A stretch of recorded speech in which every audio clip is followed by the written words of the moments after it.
All right, what's up, everyone? Welcome back. Happy Monday. Hello, Hair Pro. Jen, what's up? Nothing. What's up? Nothing. We are talking about business decisions today and how to look at your business in a different way, which is what we generally always talk about. But we're going to run through some examples because we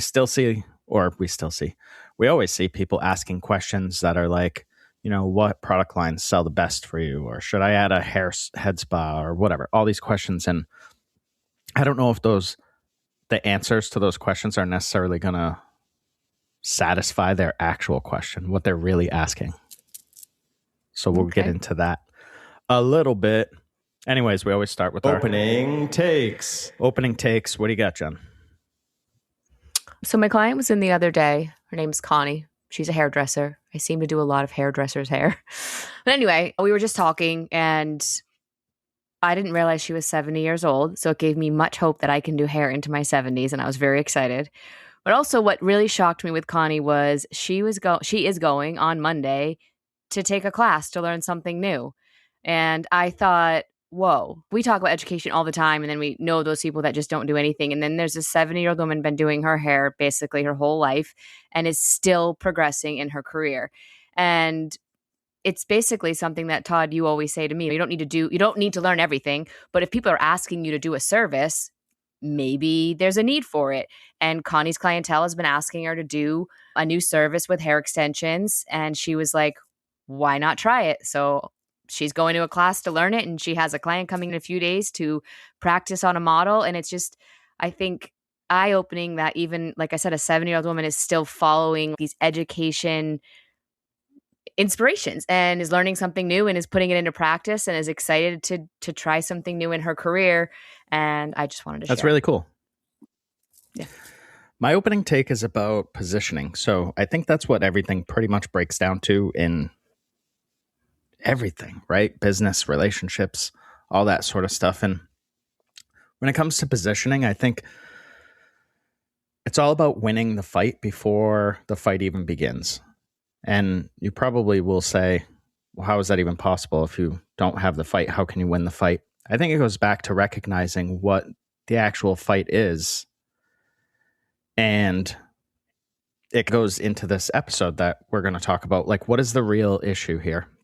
So back in the day, if you haven't read Art of War from Sun Tzu, you should read that. Great book. But here's a quote from that book that says, the greatest victory is the one that requires no battle at all. So I was thinking about, what does that mean? And again, I think it's just goes to positioning. So the absolute best way to handle conflict in every aspect of your life is to make the conflict unnecessary to begin with. And if you can eliminate battles before they have a chance to begin or even escalate, then you win. I was thinking about that recently because something came up where somebody was irritated, and I was like, look, just don't get irritated about it and figure out what you need to do and move forward. And it's something I've struggled with in the past. So I don't know. I think it makes sense, though. Say you have a fight with your spouse and one of you wins the argument, one of you, quote unquote, loses the argument. Is that better than not having the argument at all? And it's not that you don't have a disagreement. It's just maybe it's okay to have disagreements. Maybe it's okay to have days where you don't even get along. I don't know. We get along perfectly. It's always perfect rainbows and unicorns, obviously, over here at the Hello Hair Pro Ford household. No, just something I was thinking about, though. All right, so we're always hearing these questions, right? You see them everywhere. What product line should sell the best for you? Should I add a head spa? Are Google ads worth it? Should I offer permanent jewelry? What cancellation policy should I have? What's the best referral program? Should I expand my business? And those might seem like smart business questions, but we want to challenge the way that people are thinking about them and what the answers are ultimately going to do for you. So what if every one of those questions is actually skipping over the most important part of what you're trying to figure out? And that is, have you even identified what the actual problem is that you're trying to solve?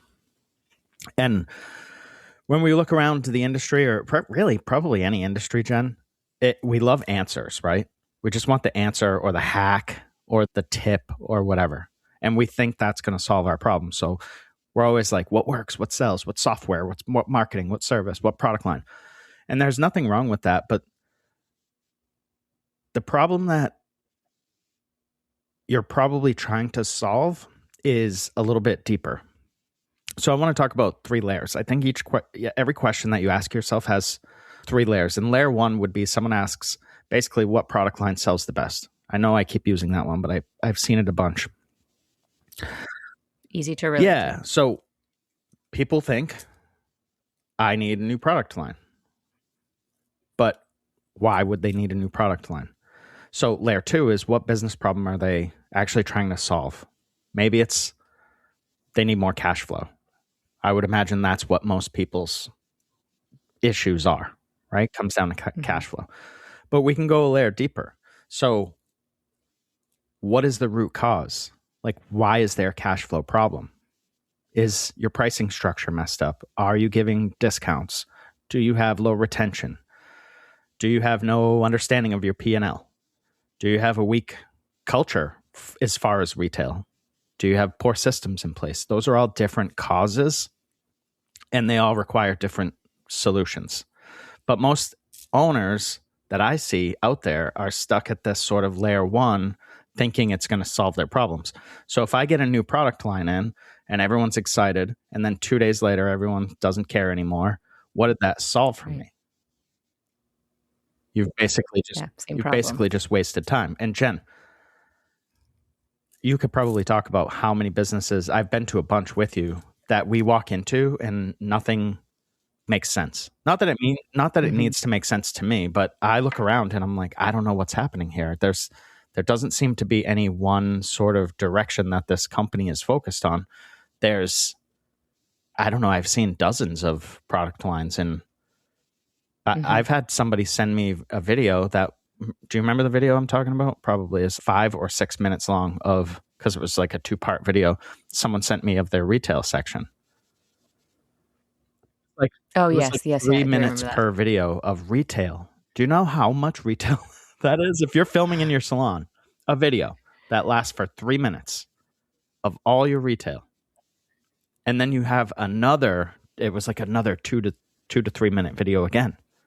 And I was like, this is freaking insane. That's a lot of money just sitting there. There's your issue. All your money's tied up. So let's walk through some examples. You can help with this if you want, Jen, or I can just talk, because that's what it feels like I'm doing. I'll try my best. All right. I'm just here for the ride today. Let's stick with the product. So your common question, what product lines sell best for you? I would ask you first to think about, what do you think is going to happen if I tell you? So if somebody asked me, hey, Todd, what retail line sells best for you at Hello? I would look at them and say, what do you think is going to happen if I tell you? Because it's not necessarily going to increase your revenue. It might not even make sense for you to carry the product line that we carry. You might not like the product line that we carry. So how would that help your problem? I think there has to be better questions, and we just need to keep digging through. Would it increase your revenue? Maybe, maybe not. Again, I think the better question is, what problems are you actually trying to solve? So if your real problem is cash flow, changing a product line might not solve anything. You might have to look at your pricing. Maybe you're doing too much of a discount on products and it's hurting you. Maybe those discounts are destroying your profitability.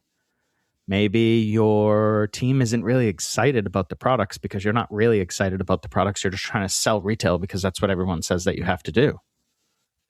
Mm-hmm. And if your clients isn't into it, they're not excited about it, what do you expect the clients to do? Get excited for some reason? They're probably not going to understand the products or know why they're solving whatever problem that they are trying to solve. So the product line isn't necessarily the problem. Let's look at another one that's product related, Jen. This is online shopping. So we can talk about Amazon. A lot of people will say, what product line can I bring in that's not on Amazon because they believe Amazon is in competition with salons. Think about that for a second, how crazy that sounds. Amazon is not in competition with salons. They don't know you exist. They know salons exist, of course, but they're not targeting salons. They're trying to solve problems for people, and they do it exceptionally well, and they solve problems for people across of customers. You can't compete with that. You're hopefully not trying to accumulate millions of clients. If you are, that is cool, whatever, but you don't play in that world. So why are you believing that they're your competition? Are online stores hurting you? Maybe, but again, maybe not. Maybe the real problem is that you don't genuinely believe in product lines that you're selling. They don't align. I don't know. When you're excited, clients become excited. When you're excited, your staff becomes excited. And your staff becomes excited, you get re-excited. That's what you really need. So I don't know if spending time avoiding Amazon is worth your bandwidth. Because now you're thinking about Amazon for some reason and how they're this enemy. Yeah, and you're never going to compete with Amazon. It's a waste of No, your time. you're not going to compete with that because it's not even close to your industry or your business model. Yeah, I think most owners are just trying to solve problems with the Band-Aid effect, right? Just put something on it, quickly change it. And I do think where we know statistically most salons are not profitable, right? There's a really small percent that are. I think they're just shooting rapid fire at stuff to try to think that's going to change it. Like what you said, if you don't have a staff that's selling retail, bringing in new retail, yes, shiny and new. So you'll probably get a bump the first whatever, maybe week or so, but they're going to go back to their bad habits. So I think you'd have to redefine too. Maybe you have a staff that's not into retail. Maybe you switch the approach of having retail at all. I don't know. Or come from somewhere else. It's just a mindset change. And I think looking at, like you said, Todd, the problem and then what is causing that problem, not just, oh, this retail line's not selling, so I'm going to get a new one. And again, that's the solution. That's the example you use. So I'm sticking with retail. I think it's an easy one. But defining really, is the retail aligning with your business? Does your staff even understand why you're carrying the certain lines you have? Do they understand the purpose behind them? There's so many things to get them motivated. But again, shiny and new is a quick fix. And who doesn't love that? But that's not going to give you long-term results. Yeah, I'm not saying that stuff's not fun. Always fun to explore new stuff. It's always fun to bring in a new product line. It's always fun to look at whatever new offerings. It is. But every time you say yes to something, you have to say no to something else. And the no might be the better fit. You only have so much bandwidth. Right. You cannot do it all. You know how I know? Because salon owners will be like, I don't have time to train anyone. If you don't have time to train anyone, I don't know how you're going to learn them up on these products. I don't know how you're going to, do your job as an owner. And I guess, sure, yeah, you could bring in someone and do a PK class, but what does that last? Half an hour? As far as buzz, they're not, it is what it is. Yeah, it goes down to those layers. If your staff isn't motivated or doesn't understand the point of what retail sales can do for them financially and for the business financially, you have to start there. They have to buy into that we're in, if this is your salon mission, or what you stand for, you're in the business, you're going to say as the owner, we sell retail here, and it's really important to us, and this is why. And that's part of your expectation for your staff now, and they have to understand that and get on board. But if you don't have that, then bringing in anything new isn't going to matter. It's gonna die out quickly. Let's look at some other areas. So let's look at some services and things like that and stuff. So people often will say the head spa thing is popular right now. Permanent jewelry. We've seen tanning. We've had our staff ask about tanning in the past. We've seen what sort of boutique retail sells best for you. We've seen salons with clothing lines. We've seen food, which is wild to me. I don't know why, but I've seen people that are like, we're considering offering custom charcuterie boards. I'm like, is it even legal? Do you need some sort of license to serve food? Jokes aside, I think before asking anything, again, what problem are you trying to solve is the right question, always. Until you know that other stuff is not going to necessarily make your business better or add anything. Oftentimes, I'd argue that growth is simply going to expose the weaknesses that already existed. So you're just going to multiply that, or it's just going to show up clear in your business, right? Mm-hmm. Let's talk about marketing. That's something else that is a pretty common one. People will ask about Google ads. I saw people recently asking about Yelp. Instagram is always in social media in general. Should I run ads on there? What kind of referral programs? Again, what's the problem you're trying to solve? Do you actually need more clients? Or maybe you need better clients? Have you ever thought of that? Maybe you need to work on your retention. If your retention sucks, there's no amount of clients that are going to save you. You're just going to be churning forever and you're going to burn out. So you've got to fix that problem of your business first. Maybe you need more awareness. Maybe people do need to know you exist. That is a possibility. Maybe you need more profitable clients. Maybe a lot of your clients are coming in and your pricing structure is weird somewhere and they're getting a service that's just killing you. We've caught that a couple times in our business where things are mispriced and we're like, how the hell did this happen? Right. We're losing, we're paying these clients $5 to come in. Maybe not, I'm exaggerating, but that happens. And I've seen that happen with other people in their businesses where they look at their numbers and they're like, wow, it's costing me dollars to provide this specific service. I had no idea. It's so underpriced. So all those problems are not the same. So why are we trying to solve all of those potential problems with the same answer? Mm-hmm. And everyone's business is different. Yeah. The big salon that has 18 employees you're trying to fill chairs for, and then that independent person, your marketing and stuff needs to look extremely different. So you don't even know who's going to answer your questions. Yeah, true. I was on mute there. Another thing that too, Jen, and you can help me out with this one because I've talked about this for years, is this concept that business isn't a skill. And I've said it the other way before. That's probably the first time I've said it in reverse like that. But I don't think people look at business as a skill. They assume that they're talented at doing hair, so naturally they should just know how to run a business, which makes no sense. No sense at all. And I've used this example before on our show, but let's do it again. So let's flip it. Let's take the smartest business student in the country. Let's go. What's the top business school in the country? I don't know. Let's go there and we'll get their top student. And we're going to take them into your salon and we're going to put a comb in their hand and we're going to put a pair of scissors on their other hand and we're going to say, cut hair. They can't do it because business doesn't mean that you're good at hair. Why would being good at hair mean you're good at business? It makes no sense. Yeah. Of course they can't do it. No one would ever expect them to be able to do it. Why do we put this pressure on ourselves? It is okay to not understand anything about business.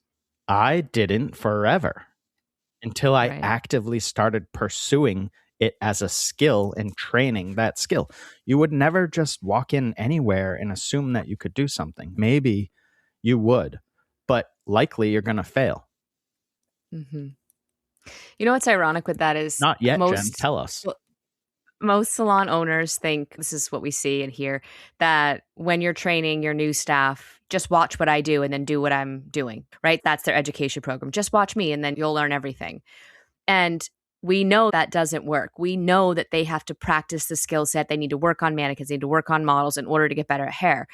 And most new business owners that come from being behind the chair and then they're like, I'm going to open a salon, they think that they've watched these owners they worked under enough and they're like, oh, I can do way better, so I'm just going to go do this.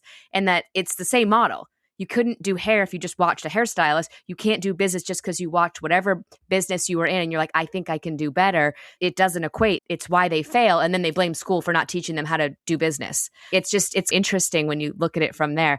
You have to work on it, read books, talk to people, get mentors to run a business and run it well, especially if you're going to hire employees because their career depends on you. Yeah. Or I guess maybe people are seeing stuff on like Instagram and TikTok that are like these just business moguls like Gary V's and stuff. And they're like, I can do that. I got it. Because those type of people pump you up and you watch this 5-second clip and you're like, I can do anything. Let's go. And I'm not saying that's bad, but it's pretty bad.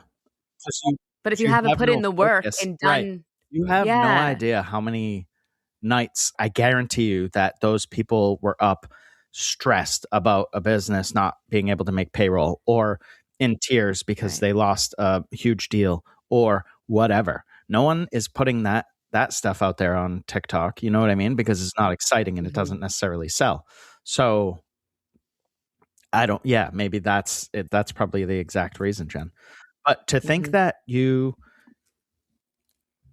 can like perform some blonding services really well, that would lead you to understand finance, leadership, marketing, hiring, systems, operations, cash flow management, strategy.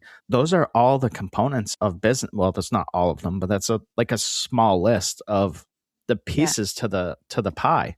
Just like cutting hair, you have to understand your tool selection. Why are you using this comb specifically? And that sounds silly when you think about it, because you probably, if you're listening to this, have been doing hair for so long, you don't think about that stuff. But that's the same thing. You had to learn that. You didn't walk into hair school, knowing how to use a curling iron, knowing how to even hold a pair of scissors. I see people leaving hair school that can't hold clippers. But we're going to talk about creating operations for a company.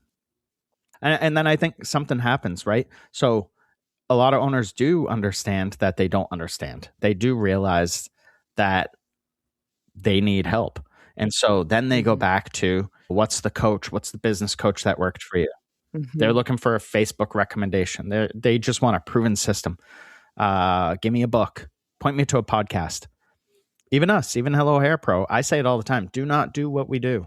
Use it as inspiration, but make it yours. I am not a business guru. Jen is not a business guru. We just like to talk about it because it's fun for us and it's something that we actively work on and pursue. So this is like just a living document, a curation of our thoughts over the last almost 260 episodes now. And I guarantee you, if you go back to episode 1, a lot of stuff we think about differently now. Because for sure. Because in the beginning, everything's just cute, right? You just open and it's just fun, and you can just kind of go through and do whatever. And then until it's not. The honeymoon phase wears off. You get into the messy middle. A couple people leave. You start to wonder if you can do it. Like all the stuff, all the pressure comes. And I'm not saying that those things like coaches and books and podcasts aren't incredibly valuable. They have tons of information there. We live in a time that's like, this is insane. You have a supercomputer in your pocket at all times that has just, I don't even know, millions and millions of hours of video, all the books and articles that you could ever read. You could never read them probably in 10 lifetimes. I wonder how long it would take to read the internet. Like, it's not even, you can't even fathom it. Right. So the goal is not to replace that education, though. It's to replace your thinking. That's what Jen and I are trying to do. We're trying to get people to think a little different. And so when you go to those other things, I think that there's a ton of value there, but don't outsource your judgment. Don't outsource your goals. You still need to stay true to yourself. And those things should help you build a better business or build a business in general. But it needs to be based on your goals and your mission and your vision, and not whoever you're listening to. Right. Also, don't wait till your ship is sinking to then be like, oh, what can I do? You're already sinking. You should have already done some of the legwork. It's like that's what a lot of people say. Just you're gonna make it. It's gonna be great. But if you don't put the work in, that's not a thing. And you might figure it out, but you got to do it before. Start figuring out before you have it, not during. People will say it's hard right now for everyone. That didn't help. What the hell did that help? Yeah, no. Thanks. So, what are you trying to say? Woe is me. Misery loves company. I don't get it when people say that stuff. Yeah. I don't want it to be hard for me. I'm glad it's hard for everyone. I'm glad everyone's fallen on tough times. I don't want to be in that group. I want to be in the other group. Yeah. I want to climb out of that. All right. Let's talk about some mistakes. We make them. We love mistakes. Mistakes expose you. Expose your weaknesses. Sometimes your weaknesses are just like acting too quickly, not understanding the actual question like we're talking about today, not putting as much value into the problem you're solving, or not taking it as seriously. That could go into hiring, which is we've made mistakes, right? I would say the biggest mistake in our business that we've made in the past is probably investing in the wrong people, because that sets you back. And Jen will tell you, I can let her tell you, but she's had times where she's wanted more for people than they want for themselves. Mm-hmm. I don't know if you want to touch on that a little bit. I feel like that was a good segue there. Yeah, it took me a while actually to even realize I remember you that. telling me, not like the specific date and time or anything, but I remember you saying, I can't want more for these people than they want for themselves. And it was like something specific happened. Maybe we had to let someone go or whatever. I don't remember, but go ahead. Yeah, I think it was a time where just one of our employees at the time was just frustrated with doing hair, thinking about certain other things, and had so much potential in front of her. And it was just, we were going back and forth. And for me, each one of the people that we want to grow that have been under our roof, I take that job very seriously to push them ahead in their careers and to get them further than they ever thought they can be. That's just would be the mission of my job that I look at for myself. And we left this meeting with this one staff member, and I started almost rapid fire at Todd. We could do this, we could do this, we could do this. And then I had to really think about the conversation we had just had with her. And then I'm like, she didn't ask for help on anything. She just wanted to complain. She just wanted to be lazy. And I was just like, whoa, it was the first time that I'm like, I'm trying to actually work harder for her than she's willing to work for herself or put in any effort, because every idea I put out on the table was like not for her. So I'm like, okay, I cannot put more effort in, then they have to at least meet me at my effort. And then if you do, game on, here we go. And that's where I started realizing that we have marathon pace staff members, we have sprinters, we have in between that, and just all different things. And I also started to really realize that there are a lot of people that will tell you all of their goals, but don't want to do any work to get to them. And I had to decipher between those two. And then you really start to see where your efforts lie. But that took a while. That was only a few years ago, I think. Yeah, that's a huge realization. And I bet a ton of people out there were just like, yep, that's me. And now the ones that let me push them, it's amazing because we still have a bunch in the salon. And it's like, even this past year, we're just like, whoa, I never thought I would get here. I cannot wait to see what's next. And then also, thank you for believing in me. Thank you for believing me. Thank you for seeing something I didn't see. And then thank you for pushing me to do it. And so it's great because they'll always have that. Yeah. It's great. But it's finding the right ones that you can do that So with. investing in the wrong people is something that we've done in the past, and that can set you back what feels like years. It kind of depends. What about holding on to someone that is constantly hurting your business? Whether it's the quote unquote toxic employee, or it's someone that just doesn't fit your culture, or it's somebody that you're like, we've had these discussions, like, is this person a long-term person at Hello, like a long-term fit, or is this person a short-term fit? And it's okay to have that, but I think where owners get in trouble is when they assume that when someone comes to your business, they're a great fit and they're a great fit forever. They might be a great fit for a year, and then you guys part ways, and that's okay too. Yeah, I think a big part of you still had your journey align with this other person's and then maybe go apart. It's when you try to do it's when owners try to do weird stuff, like have contracts and keep people. That's the mistake. Yes. And then what you're going to lose is the trust in your culture. Because if you don't let people go that don't fit and your staff does not see that, then when you bring in new people, there's never going to be a trust and you're going to have a really big uphill battle. I always look at it as I have to protect the team, and I have to protect the team that is 110% bought into Hello. And Todd especially, he ranks that, like we could tell like who's really and who's not. We've got our ones that wherever we sit with them. But if there's one that's on kind of the chopping block, I'll have a conversation and then I'll tell them like the next one's not going to go as well. And then sometimes it's just you're not a good fit for the team for where we're at. And your team appreciates that. And then they trust when you're hiring that you're always going to protect the team and the culture that are there every day showing up and buying it. Another way to think about it, and I had a past mentor tell me this, who was actually a amazing business mentor rather.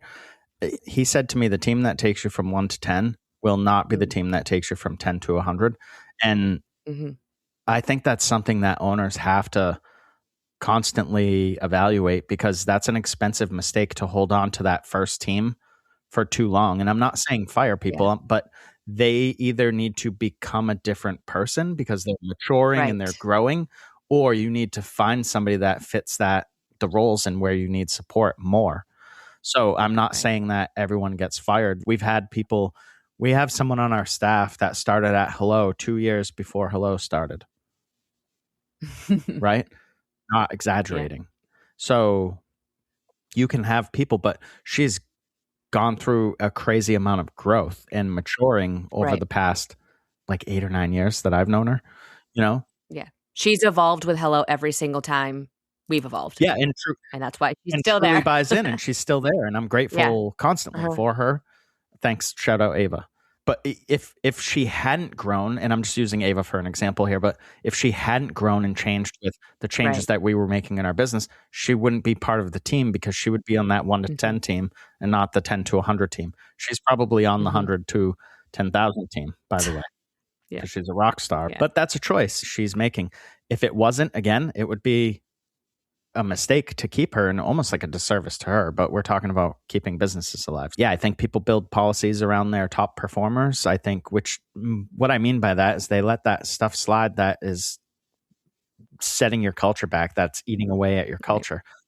And everybody's watching what you're doing. You so talked they see about recently, Jen, the late people, and you'll have Yep. conversations because if we continue to allow you to be late, that's setting a policy around being late. Now it's Yeah. okay for everyone to be late.